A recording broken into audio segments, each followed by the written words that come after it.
ভেলুরে আসার দ্বিতীয় পার্ট ভিডিওটা নিয়ে চলে আসলাম তোমাদের সামনে। এই ব্রিজ থেকেই আমার ভিডিওটা শেষ করেছিলাম, আবার এখান থেকেই শুরু করলাম। এই যে ব্রিজটা দেখতে পাচ্ছ, এই ব্রিজটা আমি বইয়ে দেখেছি, মানে সিনেমাতে দেখেছি আর ইউটিউবে ভিডিওতে দেখেছি। এত বড় ব্রিজ আমি কোনো দিন দেখিনি, আমার চোখে দেখা আর কি। তো যাই হোক, এটা একটা স্বপ্ন মতো মনে হচ্ছিল। যখন ব্রিজের উপর দিয়ে যাচ্ছিলাম খুব ভালোও লাগছিল, আবার ভয়ও লাগছিল। আর আমি কোনো দিন ভাবিনি যে এই ব্রিজের উপর দিয়ে আমি যাব আর এই সব জিনিসগুলো আমি দেখতে পাবো নিজের চোখে। তো যাই হোক, আমরা দেখো ট্রেন থেকে নেমে গেছি, এখন রাতে 4:30 বাজে। আমাদের অবস্থা কিন্তু খুবই খারাপ। তোমরা যারা ট্রেন জার্নি করেছো অনেক দূরের, তারা জানো যে কতটা কষ্ট হয়। আর একটা দিন আর 2টো রাত ট্রেনের মধ্যে থাকার পরে কতটা কষ্ট হয়, যারা থাকে একমাত্র তারাই জানে।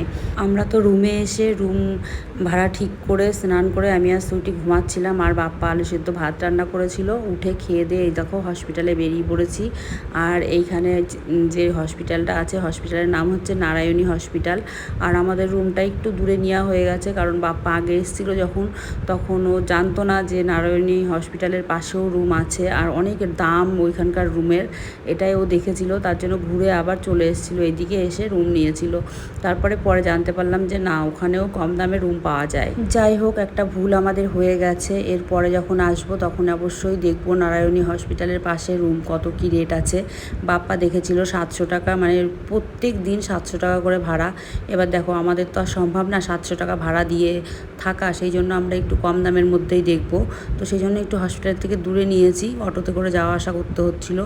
আর একটা জিনিস আমার এখানে খুব ভালো লাগলো, ভিডিও করলে কিন্তু কোথাও বারণ করে না, সব জায়গায় ভিডিও অ্যালাউ আছে, সব জায়গায় ভিডিও করা যাচ্ছে, কিছুই বলছে না। আর আমি তো ভীষণ ভয় পাই সব জায়গায় ভিডিও করতে, কারণ মুখের উপরে যদি দুটো কথা শুনিয়ে দেয় সেটা আমার খুব খারাপ লাগবে, মাইন্ডে লেগে যাবে।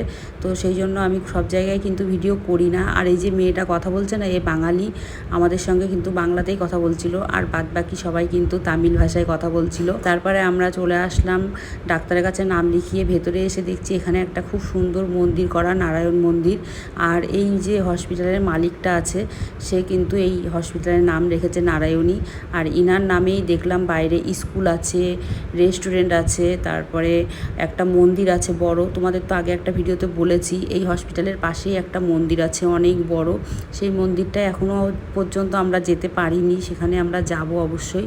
তো সুইটিকে ডাক্তার দেখিয়ে সব রিপোর্টগুলো করতে দিয়ে চলে আসলাম আমরা খাবার খেতে, কারণ সুইটি সকাল থেকে কিচ্ছু খায়নি। আমি আর বাপ্পা আলু সেদ্ধ ভাত খেয়েছিলাম, আর সুইটি কিছুই খায়নি, সেই জন্য আমরা খেতে চলে আসলাম। চলো আজকের মতো টাটা, আবার পরের ভিডিওতে দেখা।